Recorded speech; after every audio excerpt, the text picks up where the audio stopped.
Yeah.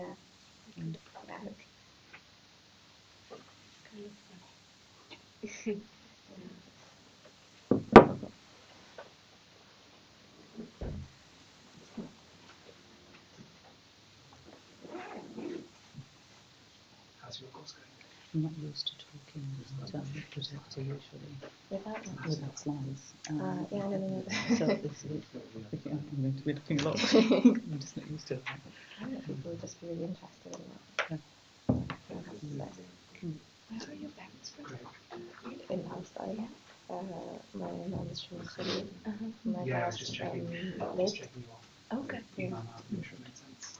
There's always this thing about like, oh, how did someone from Lid and someone from Khalil create? Because they're meant to be like both very stubborn people.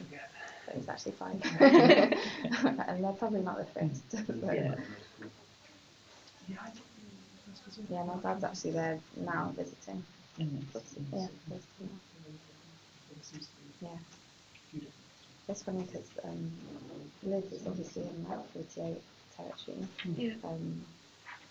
It's just, I think, because when I visited, I think people often think, oh, Khalil is going to be like the worst place to visit. Yeah, actually, Liz, I think, was the worst place to visit. It's so like bleak. There's no, like, no one talks about it. Yeah, I think they only talk about it in the context of like drug problem.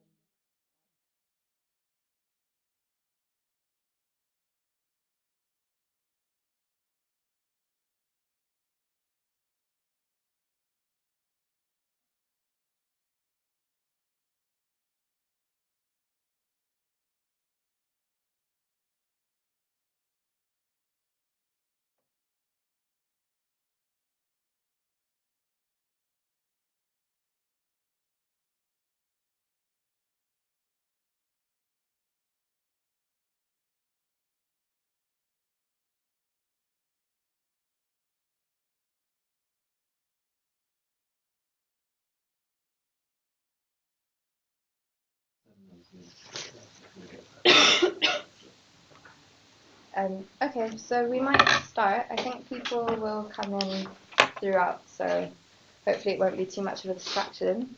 But yeah, thank you all for coming. Just so you know, we're going to be filming live the talk today and also the discussion, and it's being recorded as well. But hopefully no one kind of in this area will be filmed, so there shouldn't be an issue if you don't want to be filmed. But yeah, so thanks very much. So we're here today to talk about arms, the arms trade war, conflict, human rights as well, and health, because sometimes human rights and armed conflict aren't the same thing. So we're coming here to like talk about that intersection and to talk about how kind of health workers have and can contribute to the struggle against the arms trade and against armed conflict. So just some context about Medact. So Medact grew out of the peace movement. It was set up in the early 1990s. So 1992, it was a merger between the Medical Campaign Against Nuclear Weapons and the Medical Association for the Prevention of War. It's an organization that's led by our members who primarily work in health, whether it's that they're nurses or midwives or doctors or retired health professionals as well. But also health academics, so global health, public health academics too. And it was founded to undertake research and kind of contribute to and support struggles that were happening all across the world through contributing that research, and also campaigning using that research. So we use that evidence to, for example, lobby politicians or campaign on a more grassroots levels within hospitals. To campaign on that local level as well. So with local councils, mayors, etc. Since its founding, it's undertaken research and campaigns on the health impacts of armed conflict and on specific weapons as well. So at the back, you'll be able to find there's some reports there. Just as an example, we did a series of briefings around the physical and mental health impacts of the Iraq War. So I think every few years there was kind of updated briefings on that.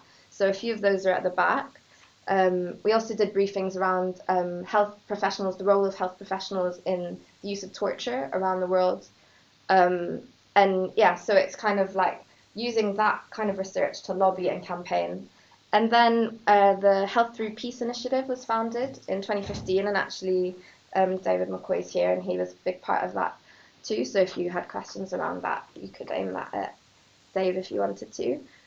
With a conference that took place in 2015 and then again in 2017. And as a part of that, we tried to get healthcare workers to rally around under this banner of Health Through Peace, so believing that the best kind of prevention for the crises that are created by and catastrophes created by conflict is peace.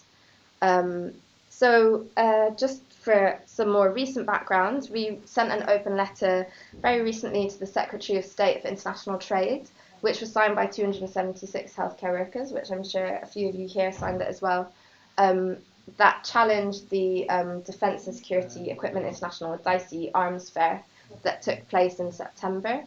And it also called for the UK government to stop granting export licenses to countries like Saudi Arabia, when they're being used in like contexts of, mass murder and mass violence as well. Yeah, and so as a part of that, we took maybe like 40 healthcare workers to the DSEI protests, which was week-long protests organised by Campaign Against the Arms Trade, and we've got Anne here from Campaign Against the Arms Trade. So this is kind of just to continue on that vein, to like keep up that momentum of healthcare workers or people who work in health challenging the arms trade and conflict. So I was hoping that today could be a kind of opportunity to discuss how we can take that work forward. In the past, we've had a very active arms and militarization group, and I'm trying to like reinvigorate that by getting people from all across the country, obviously starting in London as well, because that's where the DSEI protests were, to come together to decide on how we can best like our voice in particular, the health voice, can be used to challenge the global arms industry, but also global imperialism and the remnants of colonialism as well. So yeah, and basically I think a good way of thinking of this is how to show solidarity to our colleagues who are working in countries across the world who face violence and repression on a kind of daily basis. So for example, in Yemen, in Syria, in Palestine, in Sudan, and beyond. So I guess, yeah, just to begin, I'm just going to introduce our speakers today, who we're really lucky to have. I'm really excited about this panel of speakers. So initially, I'll go this way. So we've got Dr. Sarah Bilal here. Is that how you say that? Sarah Bilal, yeah. Bilal, yeah. Who is a consultant psychiatrist and an academic secretary of the Sudan Doctors Union UK, who you might have heard quite a bit about in the last maybe 10 months or so, because they've been super active in not only supporting their colleagues who are working on the ground in Sudan, but actively taking a part in the resistance that's happening against al-Bashir's regime, which has successfully been toppled now. Yeah, so I guess that's all, unless you had anything to add. I think that's fine. Yeah, thank you. Yeah, so, and then we've got Rita Dayoub here, who is a Syrian dentist who holds a master's in public health from King's College London. She's previously worked on the health humanitarian response and protection in Syria, Zimbabwe, and South Sudan, where she managed the Healthcare in Danger initiative as part of the ICRC, the International Committee of the Red Cross. She's an Academy Fellow at Chatham House, hosted by the Centre on Global Health Security, and is the founder of the Health Workers at the Front Line, which is a storytelling initiative that gives a platform to health workers in conflict zones. And then we've got Anne Feltham, who is the parliamentary coordinator at Campaign Against the Arms Trade, who you also will have heard a lot about in the last year, who recently took the UK government to court, although it doesn't seem that recent now because actually it started quite a while ago, but about their sale of arms to Saudi Arabia that were used during the war in Yemen, and they recently won their case in the Court of Appeal in June this year. So we've got quite a few successes actually on this panel. So we were actually going to start first with Rita, if that's okay. Should I say whatever I want? Yeah, just say whatever you want. Okay. Thanks everyone for coming in a rainy day. Thanks for inviting me. when you sent me the email saying we want to discuss something about weapons, arms, and health in conflicts, the first thing that came into my mind is a small story. Now, I love telling stories, so bear with me. In 2012, I was writing for Open Democracy from Syria. I came to the UK in 2014, so in 2012 I was in Damascus and I was writing for Open Democracy from there, not under my real name, so you can't find me. And at the time, one of the areas close to the borders in the Golan Heights, so close to the borders with Israel and Lebanon, fell under the control of one of the opposition groups. At the time, it was just the start of the militarization of what is now the conflict in Syria.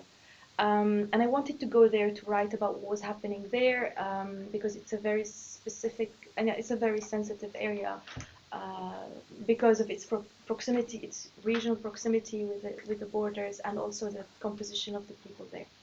So I didn't know how to go there, and I had a friend. His name was Muhammad, and he comes from the south, one of the districts south of Damascus, and he knew people, and he said, okay, I'll take you there. So we were both part of the groups, what we call them the coordination committees in Damascus, organizing the protests during the uprising in 2011 and 2012. So his way of doing it was to find a smuggler, because we needed to cross the front lines, between the regime areas where we were and the opposition areas. And he found a smuggler. His name was the Uncle. No one knows his real name, but he's a very famous smuggler. And then he came in his car, got into the car. He took us into this like no man's land in the south of Syria. Anyway, he needed to drive behind the front lines. Anyway, long story short, we arrived we crossed the front line. We didn't cross through any checkpoints. We arrived in this area, and then the armed groups there, they came out to welcome us. And then the Uncle left the car, and then he went, to the boot of the car, and he opened it, and it was full of weapons. It was full of weapons. I had no idea, and my friend had no idea. Now I was very scared, and that was really, really scary to see that amount of weapons, and also to know that I kind of contributed in transferring these weapons to him. Now my friend was extremely happy. He was so proud to hold a gun for the first time, and he was so much encouraged by everyone in the armed group around him. And I remember the look in his eyes, and he was like genuinely happy and proud. Now, 3 days afterwards, I finished what I wanted to do, and I decided to come back. He stayed. I went back. A few weeks later, I heard that he joined the armed group. Never seen him since. He fought so much in that area, and he committed suicide in 2014. We don't talk about it. We don't talk about how many people actually commit suicide in the context of war. It's a big stigma in Syria, and I guess in many other contexts. And I just wanted to say this, to tell you this story, just to highlight how there is the impact of not only the conflict and weapons, and in a very indirect way. Now, we could think about the consequences of the war as, how many people are killed straight directly by the weapons, and, and amputations and all of that. And we know that it affects mental health, but we don't think about it as like really this hidden. It's really sad, but I know that so many people suffered from the same thing. Probably not committed suicide, but ended up in a bad place. So the first thing that I wanted to tell you is that I'm really concerned personally about how mental health is being handled in a conflict zone because of the weapons and the armed conflict itself. And also, this is also to highlight another thing, that yes, weapons come to conflicts or like to conflict areas because there is a market, there is an initial market, but once they arrive, they create a different market, and they really change the economy, the local and the national economy because of their presence, and they change, like people's livelihoods. People take different decisions based on that. I don't know if I still have more time, or should I stop here? Yeah. Okay. If you want to continue. So that is just one aspect, and the other aspect, I don't want to focus on the direct effects, like the clear consequences of war on health, but I want to talk about the attacks on infrastructure and how they destroying the water systems of the waste treatment or sewage systems, or even roads, can result in like really bad health consequences, basically indirectly as well. If you don't have roads, you will probably not seek healthcare.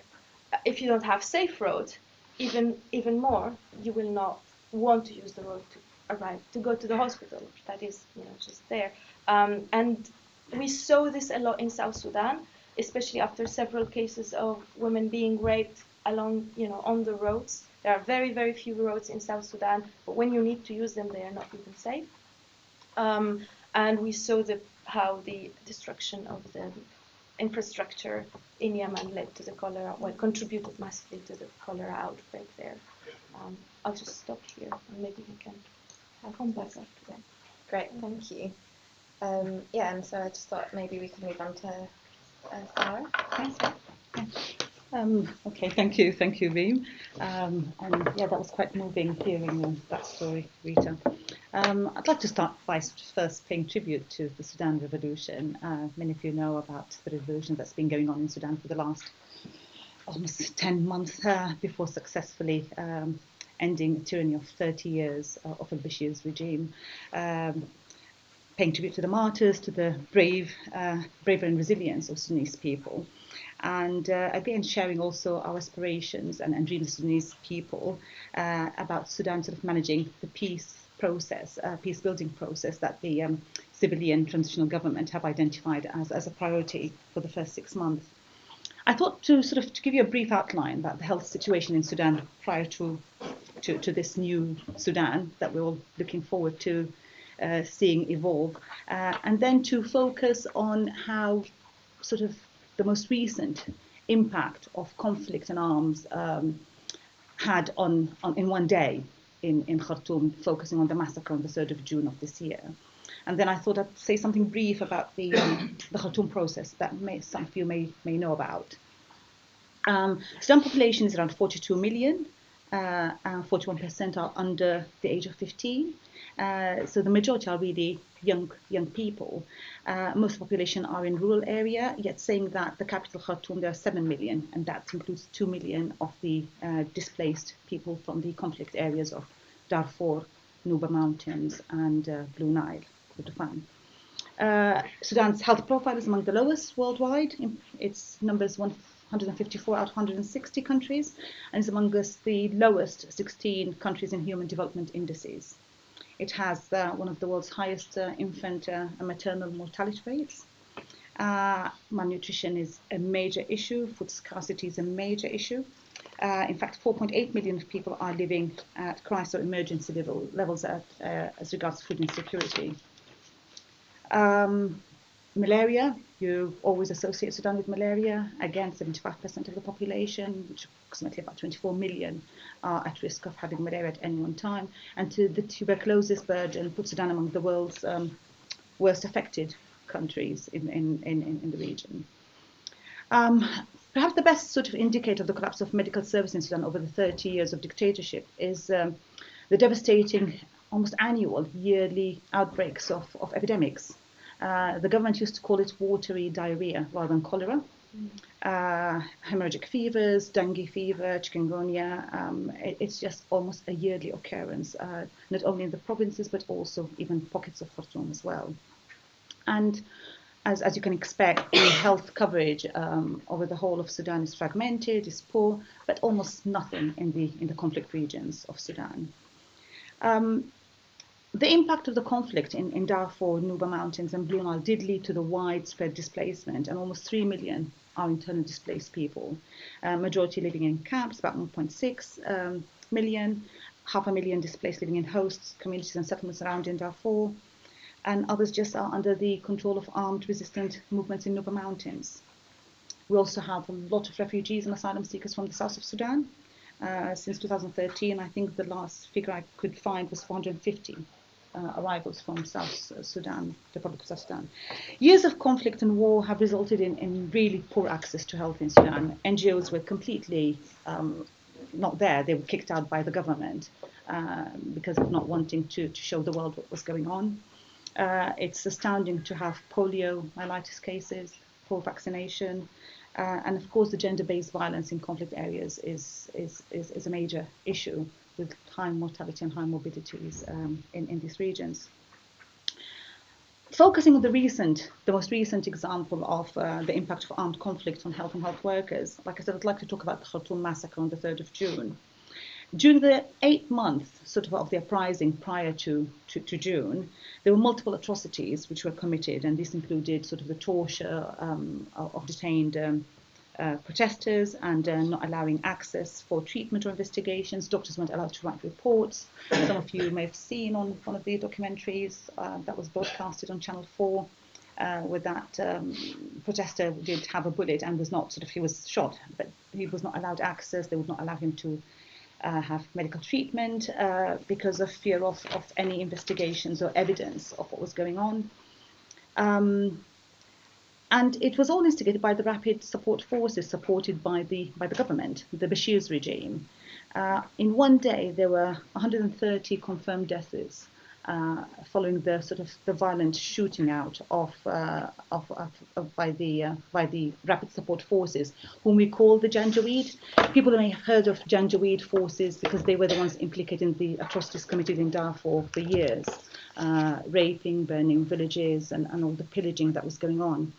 700 people were injured that day. Some of you may have heard about the chilling stories of bodies being thrown into the Nile. And the psychological trauma is not even being scratched at. About there were almost 40 at last count, multiple rape assaults, and the trauma it's not only people there, but health staff could not manage the situation. It was a bloody massacre. There was lack of security, and there was no lawful policing or military force on the ground. Walking on the street was quite dangerous. Health cadres specifically were unable to reach hospitals safely. Hospitals were targeted. They were subject to invasions by the Rapid Support Forces, and they were committing assaults in hospitals against staff and patients. Ambulances and rescue teams were not allowed to reach the hospitals. Roads were blocked. And it was very unsafe working. There was specific targeting of female health workers as well. Furthermore, was the impact of life-saving medications. The Rapid Support Forces blocked the provision of medicines and medical supplies, medical equipment to hospitals. They took over the National Central Medication Supply Headquarters in Khartoum, which is the main source of emergency medication. Patients were unable to access healthcare, kidney dialysis, anti-epileptics, or even insulin. That day, even the internet was shut down, so even medical digital support that sometimes we did provide, we could not do that. No access for any international medical aid. I'm a psychiatrist, so I'm very involved with mental health, and over the years I've worked very closely with colleagues in Sudan. So on the day we were desperately trying to at least manage to get some rape kits, access for the victims, and that was even difficult. There's lots of issues regarding not only the rape issue, but also the stigma and people coming forward to disclose what happened. This brings me to the arms situation. I don't know if people know that Sudan's been known and described in the past as Africa's arms dump. And again, that in recognition of the complex web of arms trafficking and the widespread availability of arms. It has fueled the conflict and the violence over the years, Darfur and then on to Kordofan and Nuba Mountains. There has been the embargo by the UN on the Sudanese government following the Darfur massacres and atrocities, but weapons were still being supplied. These have been used to carry out attacks on civilians, and even in recent years they still are used and allowed access. The resolution of the UN at the time did call for the Sudan government to fulfill the obligation by disarming the Janjaweed, but the Janjaweed are the government's rapid support forces. So, of course, nothing happened there. Arms were being still exported to Khartoum, regardless of the embargo. And of course, you get lots of reports. It's coming through China, through Russia, through Iran, through Belarus, many other places. And of course, the conflicts in Darfur and Kurdistan were allowed to fester with the ongoing sort of arms availability. And this is, I think for me as a doctor, I found this really difficult to sort of take in, the Khartoum process. For people who don't know the Khartoum process, this is an interregional forum on migration. It covers the Horn of Africa and Europe. The members are the African Union Commission and the European Commission. And the idea is about sort of managing the migration into Europe. It states that it's an effective humanitarian and safe European migration policy. But it's nothing like that. It undermines every European human rights commitment and convention. It funds basically the rapid support forces to manage the borders, and that includes the atrocities that rapid support forces have done historically in Darfur being continued over the borders with the torture, detaining of refugees by the Sudanese authorities. It has provided a very fertile ground for trafficking. People may have witnessed the reports by Hussein and Kemal Bakr, where there was auctioning of migrants, of immigrants and refugees. And of course, I wouldn't even say much. It's almost sort of given the stories of rape and violations that happen on a daily basis. For the Sudan government, the Bashir government, that was a clear signal at the time that Europe's focus is its borders and migration. It was nothing about development and aid. And a government indicted by the International Criminal Court for the atrocities and the human rights concerns that raised day in, day out, to be provided funds to manage borders is unbelievable. What it did, it made the migration process even more dangerous because the officials themselves were smuggling and trafficking migrants. The sad thing was the lines between any humanitarian aid and border control became completely blurred. And hearing statements from the International Organization of Migration by the UN about sort of this spirit of partnership, shared responsibility and cooperation with the Bashir government is just shocking. I think it is an evolving time. Sudan revolution has managed to successfully overthrow that regime, and we are, in a way, quite optimistic, hopefully cautiously optimistic, about a new Sudan. In April this year, we did hold here in London the Alternative Health Policy Conference in Sudan, and that was a collaborative conference with many Sudanese coming from all over the world. And we've managed to forward all the recommendations for the alternative health policy to the now Minister of Health in Sudan, and we hope to see something coming out of that. I'd like to end by saying Sudan is a beautiful country. It has a vibrant culture. It has unique traditions, and it is at a sort of a very critical point in its development. We are joyous, like I said, we're full of optimism with the new appointed civilian government, but we're also quite realistic about our expectations and the challenges facing the government, considering Sudan's local position and the global political complexity. I think I'm quite, how to say, positive about the fact that we are already starting to create platforms of open dialogue and debate to look into reaching some peace-building outcomes. Peace is crucial for health to develop. Thank you. Thanks so much. Yeah, and I came to the Alternative Health Policy Conference, and it was like a really amazing. It was just really amazing to witness as like an outsider. and I think that like the BMA and like UK representative bodies could like learn loads basically from. It was fantastic, and Yeah. having colleagues come from different parts of Sudan, but also from here, from the States, from Canada, from Ireland. It was a coming together Yeah. of all Sudanese. Yeah, it was really incredible. Yeah, thanks so much. And so then finally we've got Anne, who's going to speak from that kind of campaigning background about the arms trade and the global arms trade in the UK specific as well. So Yes, Anne. and I think everything Stora's new to. I'm really glad you're positive at the moment. I think we kind of come from the do no harm, as the title of this meeting was, which is trying to get the UK and the EU, while the UK is still in it, to stop making these situations worse by removing the arms from them.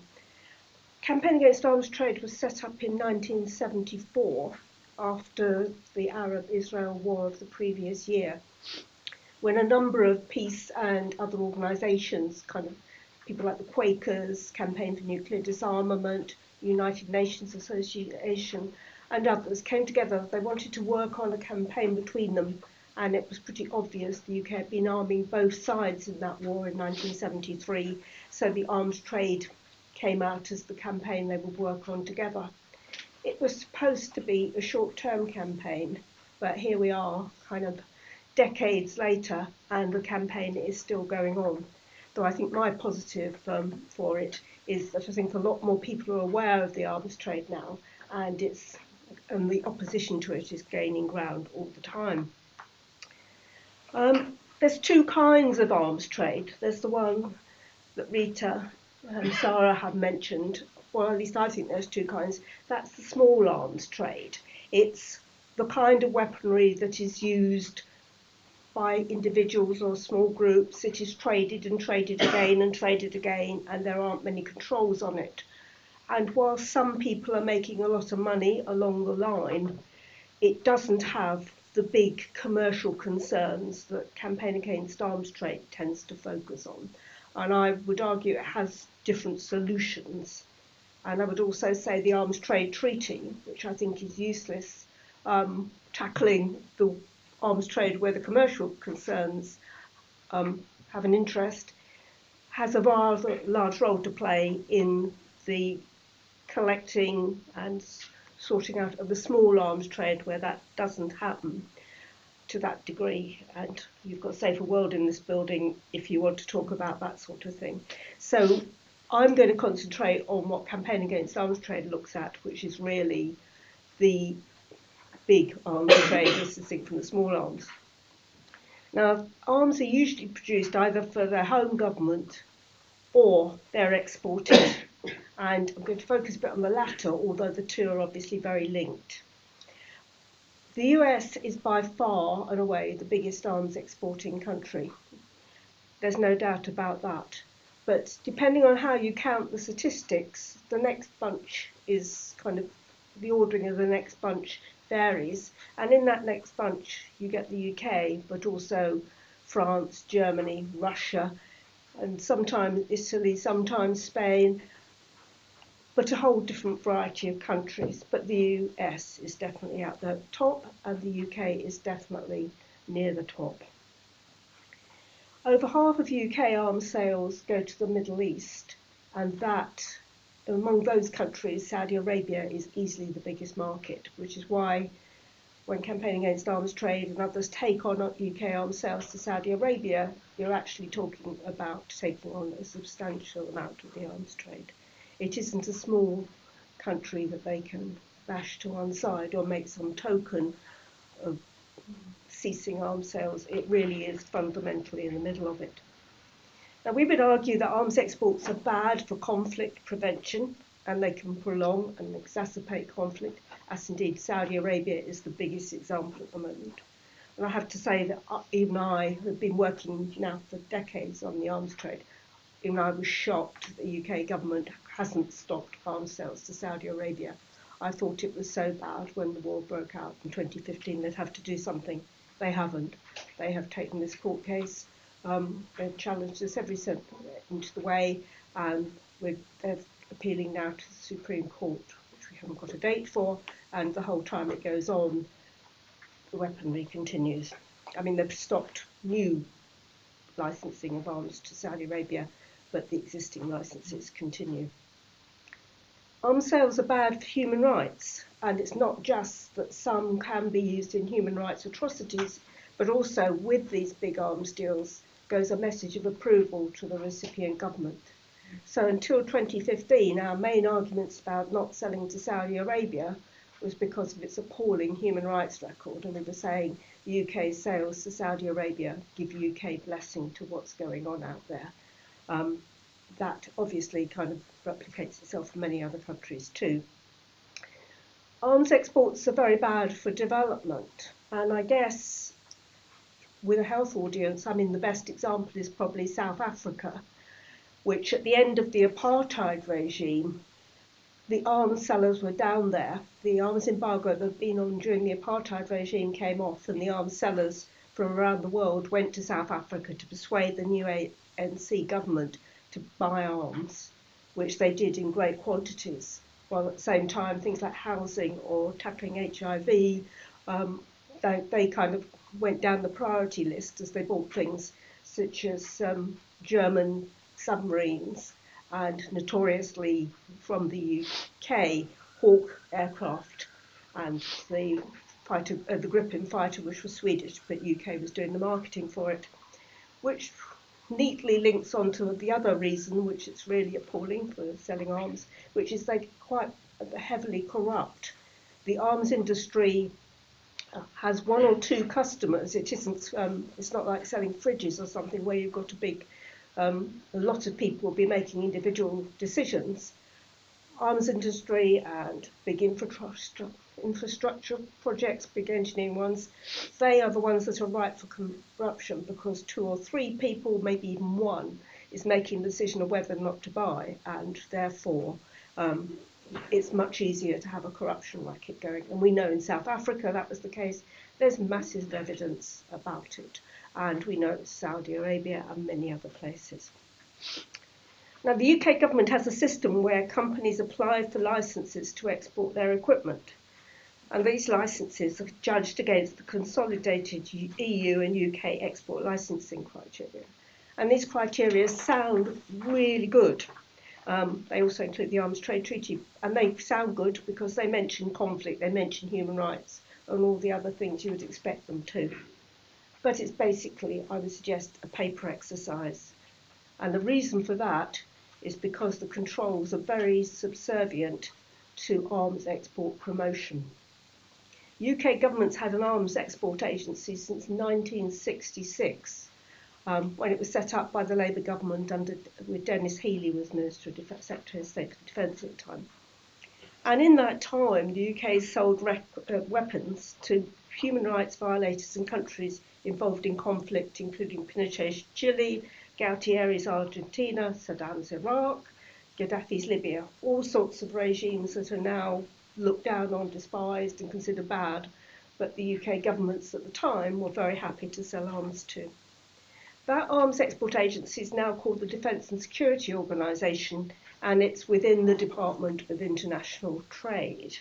And it has over 110 civil servants and military personnel whose only job is to promote sales of military and security equipment around the world. And they work on behalf of private arms companies, but we pay for them through our taxes. So you kind of prime ministerial visits, sometimes even royal visits, and the major arms fairs are what brings this into the public eye. But a huge amount of the work just takes place day to day behind the scenes with these people building smaller contacts and just keeping it all going. And then unsurprisingly, there's also a lot of Ministry of Defence support for arms sales, particularly on those major projects like the Eurofighter Typhoon sales. They've got MOD civil servants as well doing that. And then there's the very helpful matter of support of export insurance. Many of these deals wouldn't happen if the UK government didn't insure them so that the companies would get the money, even if the recipient government doesn't pay. I mean, this comes out years afterwards. the whole thing about Nazarene Zaghari Radcliffe being held in Iran is tied up to export credits and payments that were made, decades and decades before for Chieftain tanks. That in fact the UK now owes money to Iran, so it's like that one's a slight reverse. But these things can take ages to come through out in the wash. And at the moment, or in this year, the UK government has given £5 billion worth of export insurance for the sale of Eurofighter Typhoons to Qatar. So if they don't, and it's quite extraordinary, they're selling to Qatar as well as Saudi Arabia when the two governments don't get on at all. But that's how it often goes.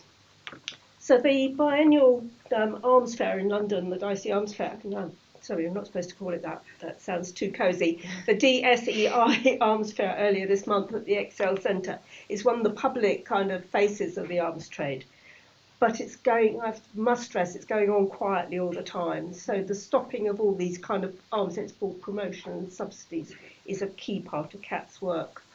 And you just mentioned the EU, and I hadn't actually written this out, people can ask me more about it later, but the EU is for the first time beginning to give subsidies itself and support to the arms companies. The EU set up as a peace project, but is now increasingly becoming militarised and giving help to the arms industry, to the border security. There's all sorts of different bits and pieces that seem to be moving in that direction. So while CAT's against all arms sales, we really think a good start could be made if the government stopped arming the repressive regimes and selling into areas of conflict. And it's absolutely no good saying that if the UK didn't allow sales, then the buyers would just go to France or China or Russia. Those deals like the fighter jets to Saudi Arabia are part of, it's not just the jets, they've actually all gone, all the ones under the current contracts, but it is the servicing of them. There's over 6,000 BA Systems personnel in Saudi Arabia. It's the servicing of them, it's the spares for them, it's just that upkeep. And if the plug was pulled on them, they couldn't just go to Russia or somewhere else because they haven't got that infrastructure in Saudi Arabia to do that. Just a couple of other quick things before you ask more questions about them. CAT is part of something called Rethinking Security, which is trying to which is with other organisations and some academics working on peace and security and conciliation issues. And it's trying to challenge the dominant theme that security equals military, trying to unpick things such as what's the UK's place in the world, that there has to be all this spending on military equipment. Why does the UK think it has to be a big military power? Why is that necessary, and how does it enhance the lives of people here or overseas? And then another thing we work on, which is the big elephant in the room, which people who are basically on our side but then kind of worry about, is jobs. Now, it doesn't seem to get asked about other industries so much. In fact, the only reason the arms industry is seen as a big one at all is because since the time of Margaret Thatcher, most of the other manufacturing industries have been culled and let go to the wall. But the arms industry still exists, still very unionised, which is important. But it actually isn't that big. The Ministry of Defence said in July there were 260,000 jobs in the arms industry in the UK, 140,000 direct and 120,000 indirect. But that's actually quite teeny compared with the overall job numbers. And also the arms industry is in decline. Even some military figures are asking why the UK is spending on aircraft carriers or nuclear weapons when there's cyber attacks or drones, and that's even before you start talking about things like climate change, which have much bigger impacts on security. And then we get all the arms industries around the world chasing the same few export markets. And then we had, as I mentioned earlier, the remaining arms industry jobs in the UK are heavily supported in a way other industries aren't. And they're also, the research and development of the arms industry is really heavily subsidised in a way other research and development into things like such as renewable energy just isn't. I mean, it's teeny compared. Now, over the years, there's also always been proposals for arms conversion, kind of helping the people who are in the arms industry and moving those jobs into other industries. And this is something that's really gathered support in the last few years, particularly since 2017, when the Trades Union Congress called on the Labour Party to set up the Shadow Defence Diversification Agency. So there's a whole lots of different things and things that CAP works on. I can answer questions on them, but I will leave it there. But I think, in essence, the arms trade is deadly, and it's a total myth. It's good for the economy, so we need to continue to work to end it. Great. Thank you all. Thanks, that's really helpful.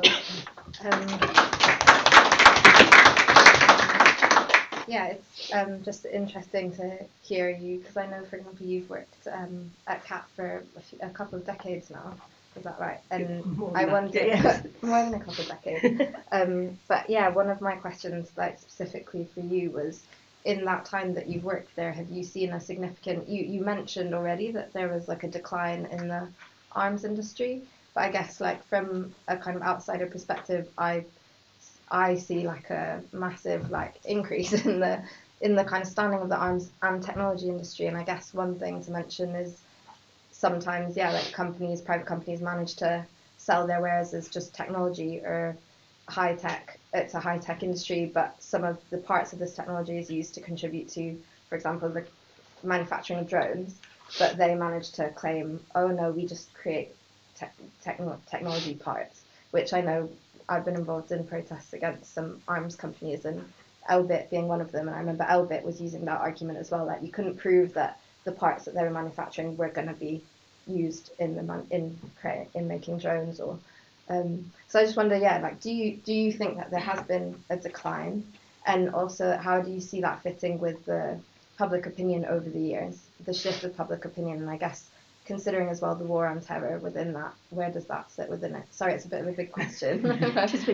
The arms industry has undoubtedly declined. There were far more people working in it, but some of that's because any industry that's still continuing has become more automated and high tech. Also, I mean, one of the reasons it does still continue is because it does get the research and development subsidies, and it is helped. So if you want to do some research that you can then use in other industries, then you can go down the military route. And maybe, I mean, people were saying that. I read a paper from somebody from Belgium the other day, and he was arguing quite strongly that the reason some of these arms companies are now going and asking for EU research funding and development funding is because they'll get it for this, they won't get it for some of the other things, but they can then sell it into the civilian industry. So yes, that is happening at the same time. A lot of the stuff is very interchangeable. Yes, you're completely right. I mean, drones can go over fields to check how your crops are growing. The same technology can be used to spy and find out where something's happening, or even have weaponry attached sometimes. So it's quite a lot of overlap there. I'm not a weapons expert. I would think it's probably more than it used to be. But certainly a lot. I mean, the metal banging jobs have tended to go in the arms industry as they have everywhere else. So it tends to be smaller amount of jobs, definitely, than it used to be in the old days. Well, not that old days, in the kind of the 1990s or earlier. And in terms of public opinion, well, I think in public opinion terms, I think Saudi Arabia has been the big change. Although there were peaks in public opinion before. I mean, Indonesia, in about 1990, was it? John Pilger did, or a bit later than that, John Pilger did some programmes in East Timor showing the effects of the armed forces there on protesters and others. And it became a big issue. So when the Labour government came in 1997, their big foreign policy question was, will they stop selling arms to Indonesia? Robin Cook wanted to, but he was overruled by Tony Blair, and the rest is history on that score.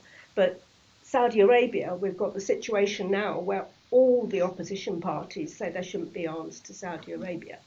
And as I said before, if you stop arming Saudi Arabia, you're going to put a big dent in the UK arms trade. Great, thank you. Yeah, very comprehensive answer.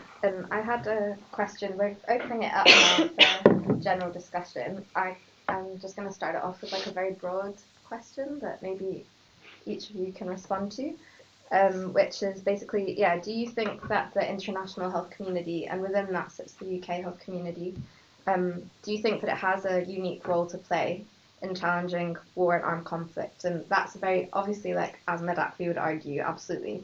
But just hearing from you, as health workers, particularly who do that, what is the particular role, or the unique role of health workers, and why health workers? I have a point to make about this, about when we discuss the role of doctors and the role of health workers in arms trades and in protecting health in general. I think we have to be careful not to presume that doctors always have a positive role, and to know that even doctors as a group or health workers, there is some awareness that should be done, and we all go through. Health workers generally go through the process, ethical trainings, or they have the oath or whatever. But still, they are in many ways involved in the politics or the struggles of their own countries, or sometimes in other countries. So I think a doctor to doctor, or like working on the education or the awareness within the health sector is important to start with. Well, it exists, and it's good, generally speaking, but I think it should continue, and there are definitely some modules from the international law that probably should be more emphasized in the health education. Going back to your question, I find that the health sector here is probably well organized and well connected. In terms of health workers organizing together or for global issues, I don't see this happening that much. I think it's happening more at country level. So it could be. I think it could be great if, you know, like, let's say European doctors or European health workers can kind of do something together, rather than like UK based or France based. Yeah. And maybe just, sorry, as a part of that, do you want to just like explain to people what the Health Workers at the Frontline initiative is? Oh, yeah, of course. It's a small initiative. So far, it's a storytelling initiative. It's an audio stories from health workers in conflict zones. So far, I have from Syria, from Sudan, and from Yemen. And basically, the process is the idea is that I want to give them a voice. Instead of me or anyone else saying, well, hey, health workers are going through this and that, or they think this and that, why not enabling you to listen to them straight away? So I collect the stories through, it's a simple platform that allows me to collect the stories remotely. I just need an email, and I need a key contact in the area, and then whoever wants to record their stories, they do it. And so far, it's not particularly on any focusing on any themes in particular. It's they are free to say whatever they want. I have prompt questions, but they have the space to tell whatever they want. It always ends up speaking about the challenges that they are facing. It's very interesting. I hope you can look at it. In the coming weeks, you will be able to listen to the audio in English, because I am recording the English translations, and there's a lot of editing there. And being not from this background at all, like, I don't really know enough about editing and stuff. So I'm learning along the way, and it's fun. But yeah, I have 2 projects coming up, which will be thematic. One of them is recording the experiences of women who went into labor in like in areas where they had very difficult access to health. And the other one is experiences of nurses in conflict zones. This hopefully will be for next year. So yeah, it's a voluntary initiative. I'm the one doing it, and I get help from whoever thinks that it's a good idea. But maybe it will be a bigger project at some point. But yeah, that's it. and I can send that round. I've already like included the link in some of the emails, but I can send it round again as well.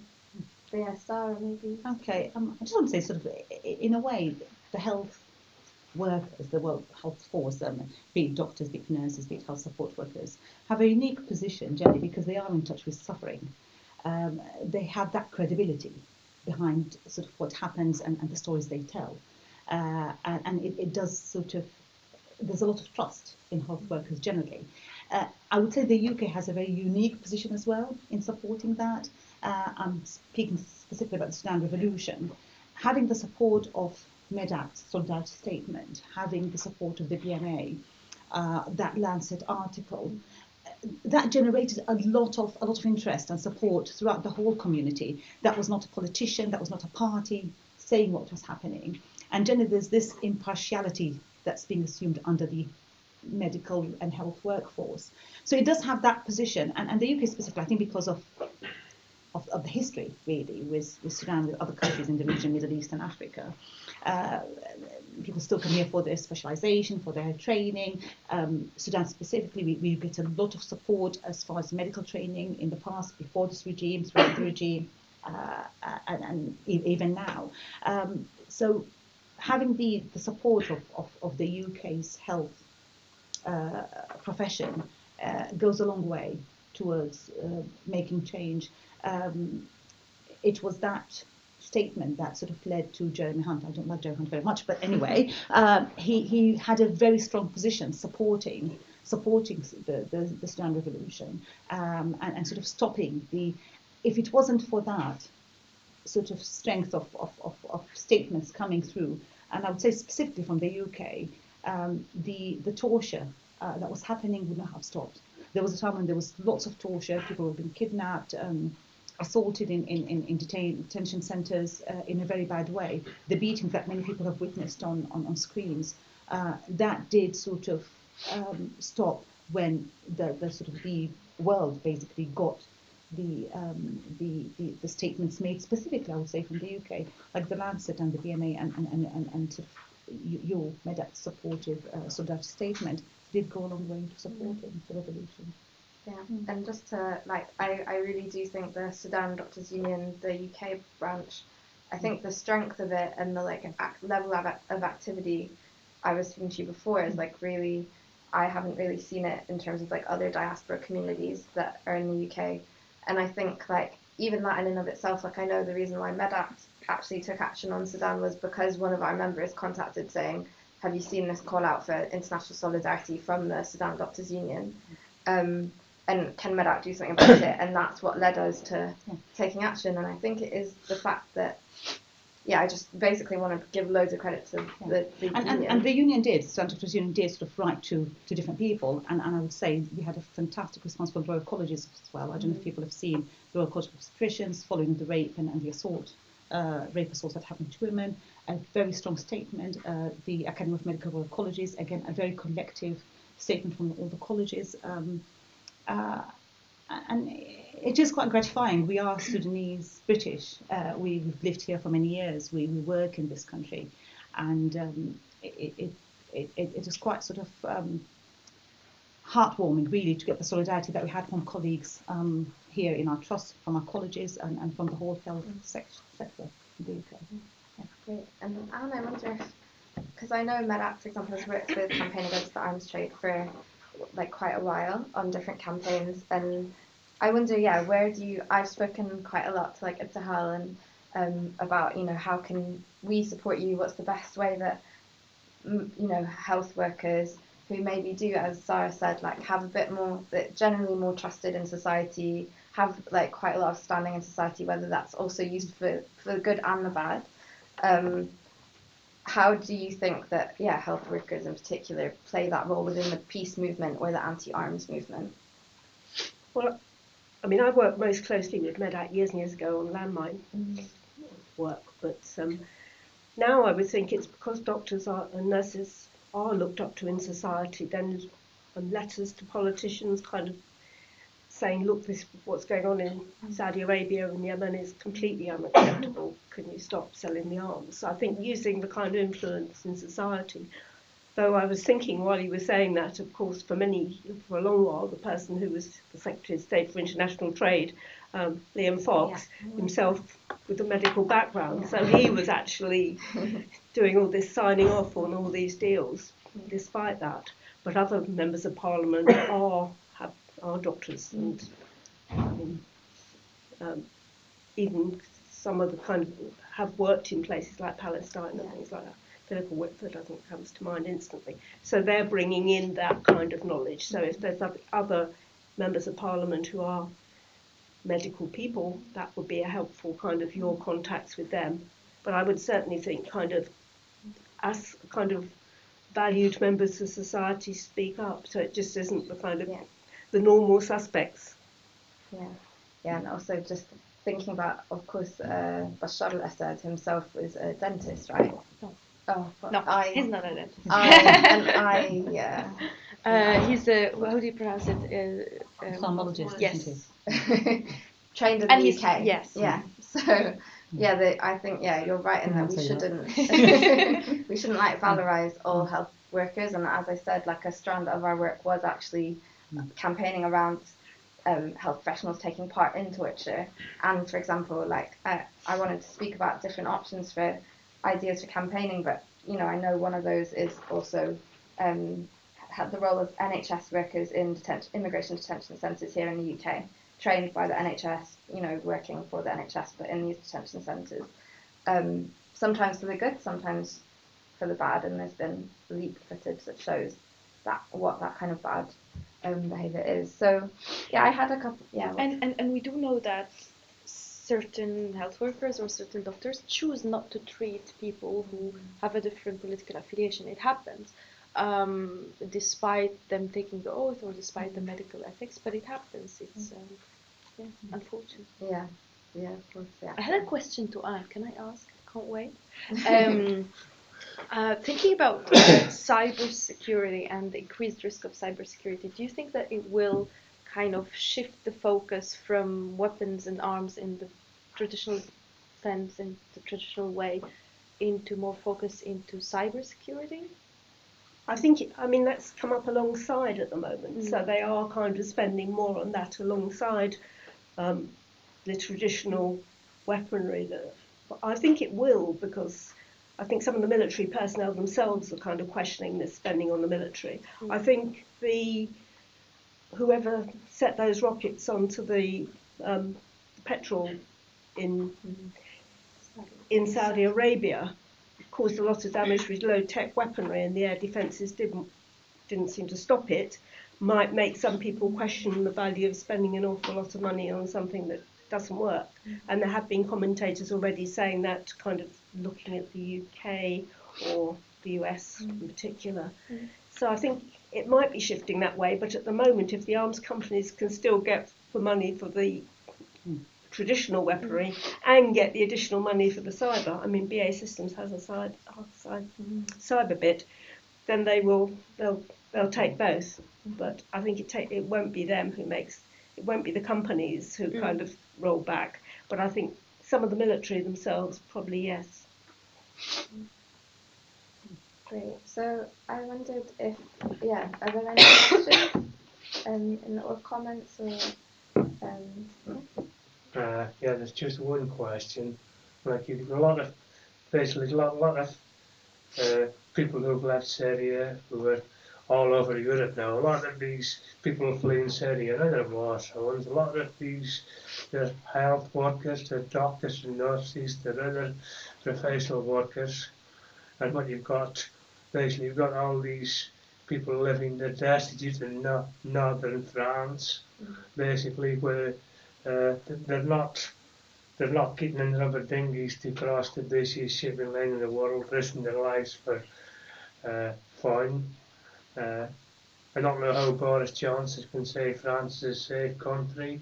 If you go and visit these people and see the conditions they're living in, they get basically on a daily basis they're getting harassed by the police or assaulted by neo-fascist thugs. They're not even allowed tents or sleeping bags that gets confiscated off them.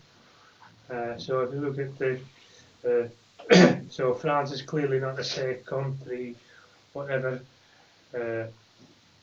Boris Johnson says. What we should be doing. In fact, there's vacancies in when I work in hospital, a lot of these hospitals are sort of 20-25% vacancy rates, especially the recruitment for nurses. There's also cases of like there's people who aren't living in camps who are entitled to be here because they've got family members already in this country. What we need to do, maybe we need to be, I don't believe, I'm an internationalist, I don't believe in borders. Most immigrants are a positive influence on society, and we need to, basically, we want these people in, they have a right, we want all these people in the UK working in hospitals or whatever, and we need to link with, we need to be campaigning for less immigration controls, not more immigration controls. And the two speakers told about issues with access to healthcare in the UK. We've had this patient charging thing coming in. We've had basically a lot of them we found out in the Windrush Council, disabled and people with mental health problems. You've got sort of this Priti Patel saying she's going to stop free movement on the end of October, and the sort of denied up to 3 million people haven't signed up to the settlement scheme. A lot of that, you'll find the same thing. In fact, you know people who've got mental health problems, who had problems getting signed up to the settlement scheme, and she's actually said openly they're going to be denied access to healthcare, access to benefits. So it's an issue not just in places like Sudan and Syria, it's an issue in the UK, and we need to, and it's not a secret, basically just she's cutting access to welfare benefits and healthcare, but she wants to, they've got a Homes Act, they've actually been lobbying to give more monetary aid to Israel, a country that I believe this was one of the biggest, which wasn't mentioned by the speaker, but it's one of the biggest arms producers in the world. It doesn't sell just arms, it sells military technology that's testing the civilian population, and that's we need to. How do we get the message out? How do we challenge the narrative that it's racist to call somebody a Zionist for criticising the Israeli government? And it's not just the government, it's people on the left, it's people in the right to Labour Party that have these ideas, even in the trade union movement. Yeah, of course, yeah. Yeah, I think that raises like an interesting question, and I think you touched upon it in terms of the fact that, as you said, the EU was giving money through this Khartoum process to the Janjaweed for border enforcement, because essentially like how people conceptualize it is the UK, the EU outsourcing its borders to countries with really awful human rights records. And I think that really, thinking about like border enforcement technology and spending and military spending, defence spending is like such a massive issue. It is, and you're absolutely right in that sort of funding while people want to flee their countries. It's about sort of addressing the roots of the problem, while people are willing to sort of, in a way, to really risk the Mediterranean, which is now the biggest graveyard for Africa. And again, to see the amount of money, the millions and billions of euros going towards the border, if you like, control, rather than sorting out issues and supporting reform and development. And again, putting pressure on governments, so like the Bashir's regime. And that was, I think that was the real paradox, is on one side saying no funds at all to that type of regime and government, yet funding border control quite lavishly. It's interesting how all this is interconnected, like hearing Anne talking about sort of about Saudi and the arms going to Saudi. Well, again, the Sudanese regime managed to send Sudanese soldiers as mercenaries to the Yemen war. So it's it's just, it's like sort of a landmine. When you open it, there's loads of issues that can be talked about here. The child soldiers as well. It's everything. Sort of the arms. It's a difficult one to sort of address just looking at it from one angle. Because if you look at the health issues, the children issues, the safety issues, the migration issue, it's the employment issue, and again, it's about addressing all the concerns, isn't it? It's about looking at the issues from a whole holistic, systemic way. Thank you so much for raising this point.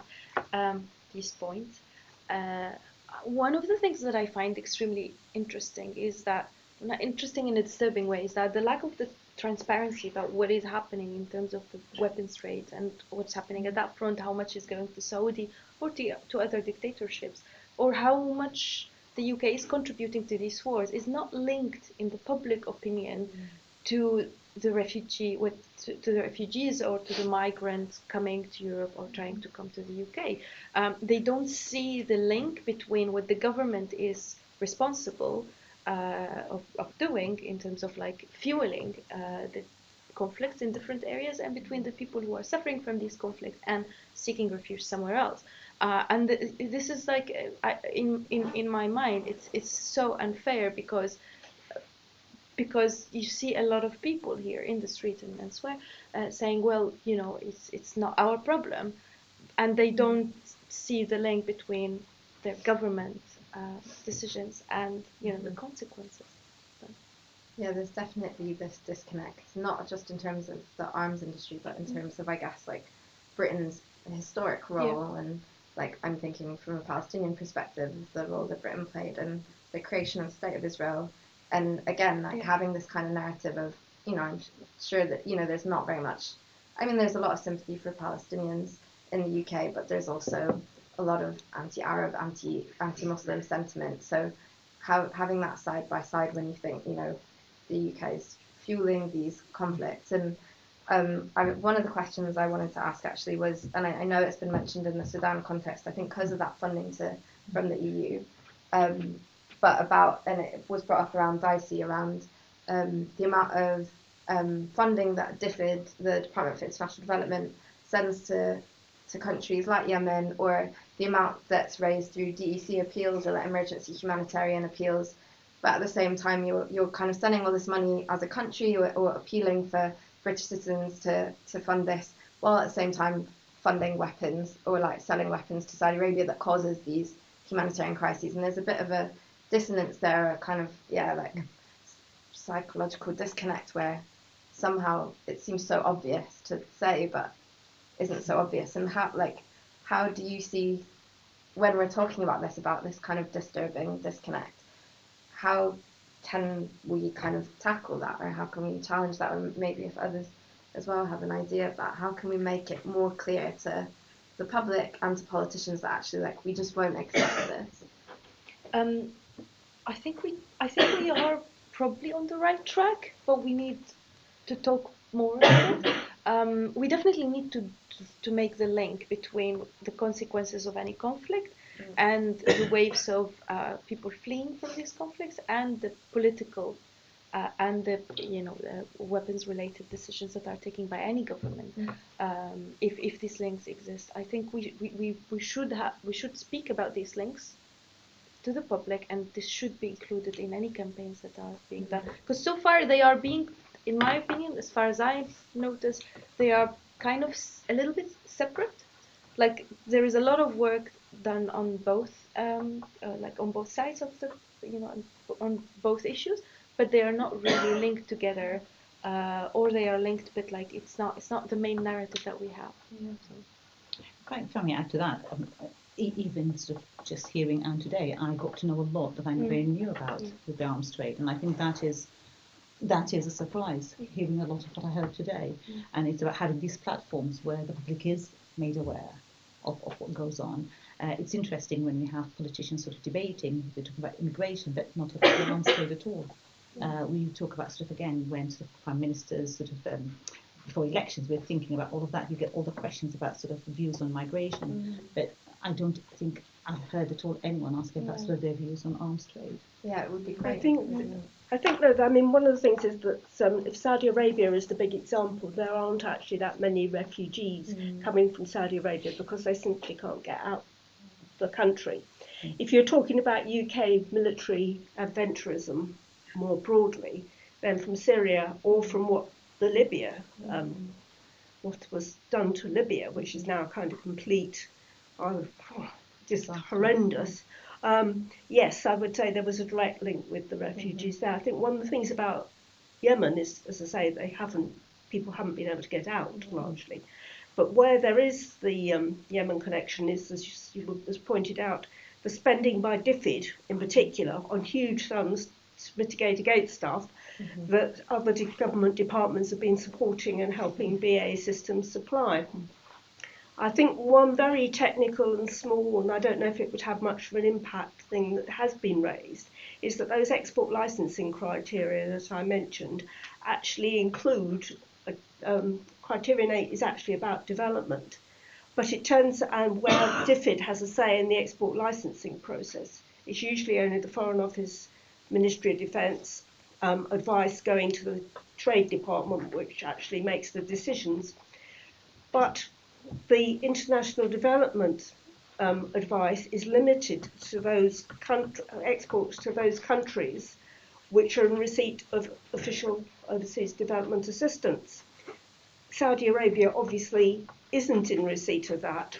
So even though the kind of affected country is Yemen, not Saudi Arabia, DFID isn't having a say on that side of things. Whether it would have made any difference if it did, I don't know.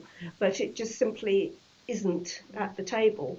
And I know some people from other organisations have been lobbying quite, and we would support it, have been lobbying quite hard that in situations like this where a country is getting development assistance and it's being hammered by another country, then export licensing decisions for that other country ought to include different people.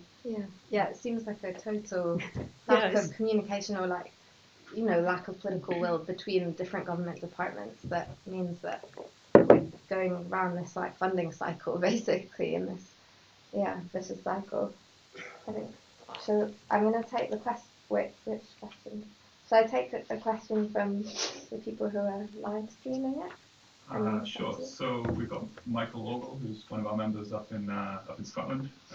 That's why he's on the internet. But he's just probably for you, Reem. He's asking what Medact can do to link with other groups in Europe, and including IPPNW groups who have violence prevention programs to do sort of international advocacy.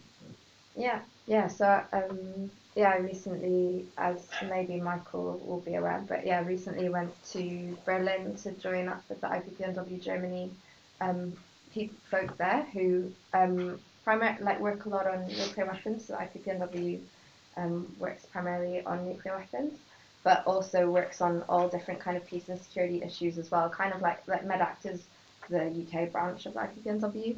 I think that it's a great point, and I think you raised it or maybe someone raised it that it might make more sense to work across on a European level rather than just like a UK level to kind of be more effective, be a bit more powerful. And I think that particularly as you say, there's actually more licensing going through or more. More support subsidy, for research and development, but I believe also some of the peace building funds are now having kind of military or security kind of assistance put into them. It's several different bits of the EU at the same time are spending on things which are concerning for those who are anti-militarist. And maybe also with health workers in the affected countries as well. So kind of. So I definitely feel, in terms of just on an EU level, it would make much more sense to, for example, lobby the EU around issues, but as a kind of collaborative network, which the IPPNW is set up to be. But then, as you say, thinking more like globally, being able to work with people who are affected on the ground, being able to kind of raise those voices, firstly, in our political setting, but also to be able to make tangible change for them. And so I know for for example, the Sudan Doctors Union works on a political level, but also you've been like doing loads of crowdfunding, being led by people who know what is needed on the ground, even in terms of mental health support. And absolutely, yeah. And that was crucial, is having the coordination and the ability to connect across all levels. And it's not just sort of. In a way, Sudan probably was quite a unique experience, I think, because of the global aspect of it. It's connected sort of not just with the back home in Sudan, but also sort of the EU states across the world, really, to, at the time, just to get that solidarity statement going on. Maybe there was something about the acuteness of the situation that did sort of spark that energy at the time. And of course the violence that was perpetrated at the time as well. I have to say here, we haven't mentioned social media and how powerful an impact it has had. Seeing things graphically is different from hearing about things. Darfur has suffered for years, but because of the media shutdown, I don't think many in the world knew about what was going on. Way worse than what happened during the uprising period. But of course, this one was graphically displayed for the whole world to see. And that is very much about sort of, again, making the connections and building networks to see and sort of, in a way, making a very strong statement about what people will accept and holding organisations to account, like the EU Khartoum process. I wonder how much we can learn from the climate change movement now, which turned into a global movement. It started very locally in different areas, and then it all got connected, and it's gaining momentum. So we could learn a lot from that. And I know, like, historically, the anti-arms movement has been a very global movement that's been really well connected, but I think it is specifically around, I don't know, issues like arming specific countries like Saudi Arabia or whatever. There isn't the European Network Against Arms Trade that does employ somebody part-time in Brussels now, and the European network is actually wider than the EU, so I don't think we'll be kicked out, even if hopefully not the UK leaves the EU. And there are kind of other groupings we're in contact with in quite a few other countries, Canada, United States, New Zealand and Australia, and Japan and Korea actually as well.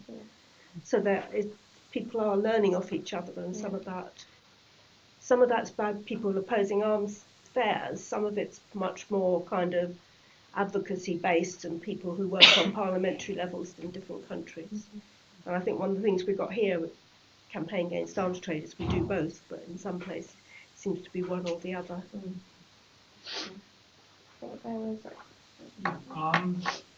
My question's mainly for Anne, but just because of your particular role. So you've all spoken really convincingly about the really tight link between the arms industry and politics and how this creates all these absurd and horrible outcomes. But you also mentioned how the opposition parties in the UK are currently against sales of arms to Saudi that are going to be used in Yemen. And if we think of certainly someone like Corbyn, who's famously a pacifist and has been very much against the use of the nuclear deterrent. How much autonomy do you think a new government would have in this country to veer away from this really tightly embedded relationship with the arms industry? Do you think it would change to have someone like Corbyn in power? Or do you think it would be more of the same? That's a very good question, and one I'm kind of think about quite often. They'll come on, if they tried to do what they say they will do, they'll come under enormous pressure. They probably from some of the trade unions, some particularly the GMB. Unite has been more nuanced. It backed the Trade Union Congress motion calling them to set up a shadow defence diversification agency. So they come under enormous pressure from the arms companies and the trade unions, or some of the trade unions, but they'd also get backing from other trade unions. So I don't know. I think the big difference between now, if there was a Corbyn government, or any kind of non-Tory government, probably, and 1997, where we also had a very, very sympathetic Robin Cook, in the Foreign Office, he was overruled by Tony Blair, who was very pro the arms industry throughout his premiership. Now we've got a shadow foreign secretary and the shadow leader, who are kind of saying they won't do it, and the shadow trade person. So I'm slightly more optimistic, but I think we'll need all of us, plus loads and loads more, to kind of give them the strength to see off the BAE Systems of this world and others. They are massively good lobbyists. We're running slightly out of time, and I do want to get onto kind of the more practical side of things, because I was hoping that this could spur on some future work as well, some future campaigning. So maybe, was that just a direct response to... Yeah, just making the point that before the vote for the Syrian bombings, it was reported that up to 60 Labour MPs had shares in arms companies. These were probably the MPs that voted for the Syria bombings, and they would be likely, if Corbyn did was in government, they would likely to be vote against any of these policies. Yeah, I think that, as you say, it's not going to be an easy ride. No, and some of the biggest apologists for the arms sales among backbench MPs are in the Labour Party, not the Conservative Party. So yes, it's split, but we're encouraged by the fact that the tone that's coming out of the Labour front bench and the Lib Dems and the Scottish National Party and Caroline Lucas, of course, etc. So yes, great.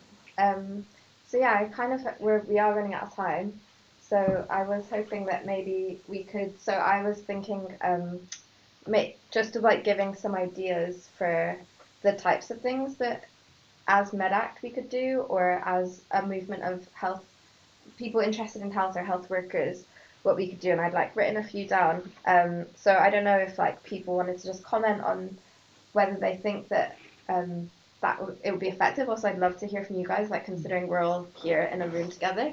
It's an easy way of getting you to feedback on it. I guess as I mentioned before, Medact's been really involved previously in producing research into the impacts of certain arms or the UK's role in the arms trade. Thinking more into maybe producing that kind of a briefing again, whether there'd be any interest. I know of a few people who've been in the Faculty of Public Health, etc., who have been interested in that kind of thing, of producing some more research into specifically UK links and health links as well to arms sales, and in terms of BAE Systems. Also, I was thinking in terms of Serco and G4S, who we know work in the NHS too, but are also security companies who work abroad and as well on immigration detention here in the UK. There's the idea of divestment campaigns. Medact obviously is very involved in fossil fuel divestment campaigns, but taking that into the arms realm, raising awareness generally about the targeting of health workers and health facilities.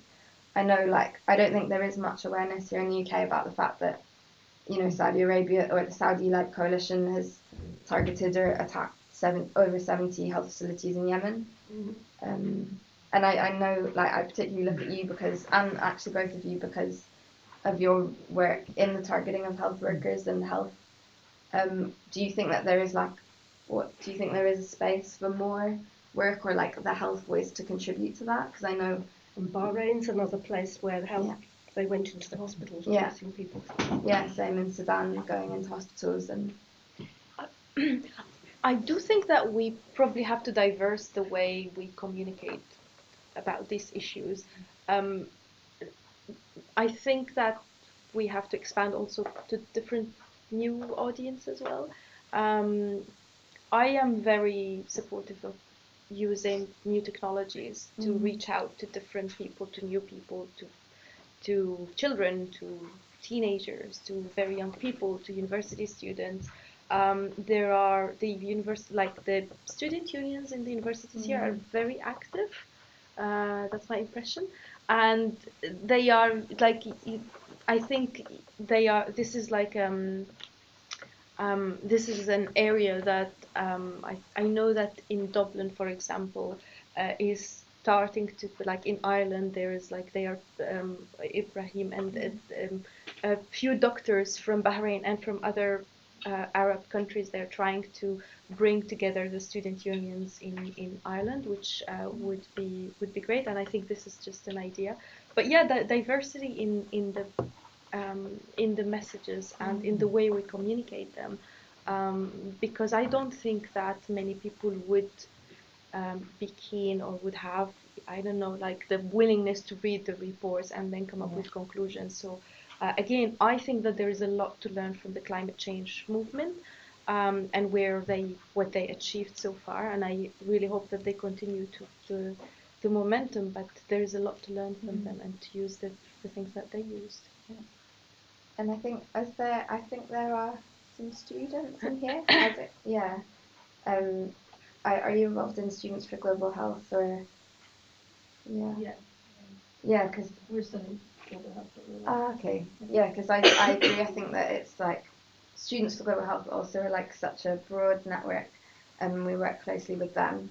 And yeah, like I think we, for example, at Medact would be really keen. I've spoken with a few of the Students for Global Health presidents to do workshops and that kind of thing. But I know also like taking from your work, you're doing like kind of in a podcast format, audio format. I think for us, we found that whenever we do like really short videos that are like 40 seconds long, they get loads of traction just because you can say way more in a 40-second video than, you know, someone reading a 2-page article.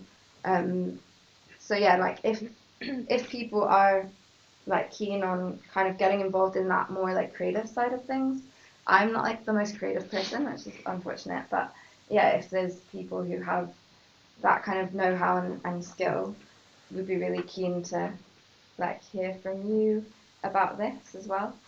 And I feel like sometimes it can be as simple as retweeting. Yeah. I mean, Twitter is such a powerful tool. Sometimes it's really about retweeting and like just getting active on social media and using the tools that the same tools that are spreading the messages that we probably don't support, can use them to spread the message that we do support. Yeah, and just I remember last year we Medact were involved in a campaign to get people who'd received medals for having gone out to places affected by Ebola to hand back their medals in protest over the restrictions to accessing healthcare here in the UK.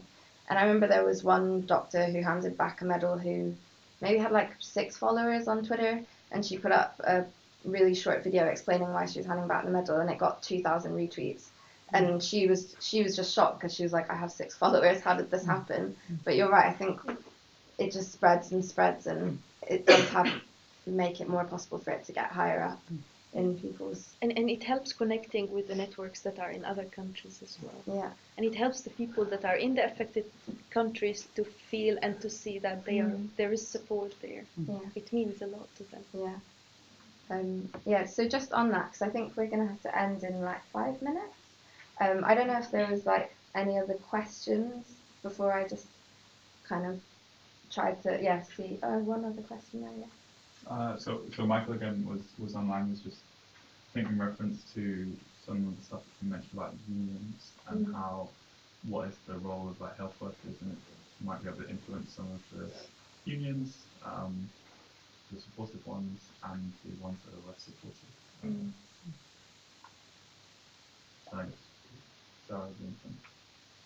From a union, absolutely. Like I said, it's very much about it's about getting the message out there, first of all, isn't it? Like I was saying, just knowing about all of this today is, for me, is an eye-opener. And I doubt many unions are even aware of this, about sort of how do we build momentum that unions would be able to support this. Health unions, but even other unions as well, student unions, again, like we talked earlier. And it's about creating those opportunities for dialogue and conversations through social media, tweeting, whatever. Just as an example, the Blue for Sudan, that went viral, didn't it, in a matter of a few days. It's about how do we sort of build that momentum behind a do no harm, behind the arms trade sort of, and views about it, and having the conversation and debates going on the fact that it's not happening is quite surprising. Yeah, and just one last. No, I was going to just proposal. What health workers have done, you protested during general elections and even stand as candidates. We can't do that. For example, there could be a proposal like during the general election campaign, like we could have health patients, not health workers, protesting. And maybe on their pages, not passports, and maybe Palestine solidarity. I'm looking up with Palestine solidarity. Maybe get a protest in Priti Patel's constituency during the general election campaign and invite the press there and make a big thing about it. But I don't know how much support that would be if I did get anybody to go on it. Yeah, I think it's a good point to raise because I was thinking, for example, we wouldn't really be able to do anti-arms stuff or stuff to do around human rights in other countries without linking up with the migrant solidarity movement as well. Like, it seems kind of like you'd be shooting yourself in the foot if you didn't try to make those links. And I can imagine there would be a lot of, in my mind, going forward, there should be, like, the Medact migrant solidarity group should be working quite closely with a group that works around arms and militarism. And I think that's a good idea, like making those links between like a politician's support of, you know, for example, Israel, and a politician's like statements on access to healthcare for migrants or bolstering of the hostile environment here in the UK. And yeah, for sure, like I think that's something that hopefully we can take forward. But yeah, so I guess like moving forward, because I think we will have to end unless there's like a pressing question, but we will have 15 minutes at the end if you guys want to like ask the speakers anything personally. So I was thinking perhaps that for people who might be interested in kind of being involved in organising against either the arms trade or in solidarity with health workers on the ground in countries like Sudan or Syria or Palestine or Yemen, we could have like an initial meeting in person or online on the 10th of October or another date that might suit people. If that was to happen, like general hands up in the room, like who might be interested. Obviously I'll be sad if it's none, but that's okay. Okay. Oh great, okay. That's much better than I thought. Yeah, so I guess if that is the case, then I'll organise something. Would it be like would you guys prefer daytime or evening thing? Evening. Is it Thursday? It's a Thursday, yeah. Evening. Okay, cool. So maybe I'll send round details then. And we can just like online decide whether that would be in person or an online meeting option. And I think coming to that, like it would be great if you guys could think about what in particular you'd be interested in working on. Like Medact is really happy to back campaigns and provide kind of the back office support, including research and things like that. And I'll come with a few ideas as well of things that we could do, and also like examples of things we have done in the past. We've done open letters like loads and loads, and we can obviously do that, but it'd be nice to diversify our tactics, as you say, because you can only send so many like open letters to government. Sometimes they're really effective as well, in the case, for example, of Sudan. But yeah, great. Okay, perfect. Well, if you also want to come and like give me your email address, but I think generally if you signed up to this event, we have your email address and we can send those details on. So, great. Thanks so much, everyone. Thanks, And there's some reports at the back if you want to check out Medact's previous work on this issue. Yeah. The stories. What? I like the stories. They are, Because they're so real, aren't they? they are, and I think the people who record their stories, they feel, when they know that their stories are being listened to, it means a lot to them. And there's nothing that makes a stronger impact than hearing personal Yeah, stories. and honestly, like we have to work on getting this human touch and like for the people to connect with the people, especially knowing that so many problems that they have, they are very similar to the problems health workers have here. Same in Sudan, like Same thing. Absolutely, and it comes sort of with generally with Middle Eastern countries.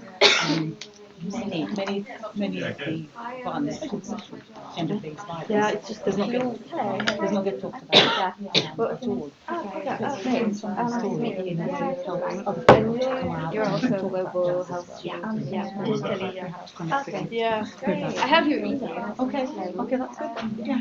And that was, It was yeah, really like I said, enlightening to hear about all that. great. But this Actually manufacturing drugs, It's summer. pharmaceuticals, Away. or cars, or anything. You want to know exactly what's happening with all of them when you send them out there. With the answers, it doesn't seem that anyone cares as long as they've been sold. Well, the small arms that probably don't, but with the big arms, That's like nice. the fighter jet, And you're like they very do, Yeah, because the company has its insurance staff. of that, yeah. Well, not just the insurance, the company has its staff out there maintaining the equipment, so they are kind of, they are aware. It's a different sort of ball game They altogether often try to from pretend they don't know, and the government pretends it doesn't know, and it's up to BAE Systems what's happening. So, You'll see me there in the protest next time. as I said, we work. well, it's great to meet you anyway. So, Of course, Lovely to very meet you. impressed with the work you're doing. It's been when quite chance. seeing it come to light I know and the not just solving there's keys. more I think Yeah. that's the problem. I can't and we like shade it.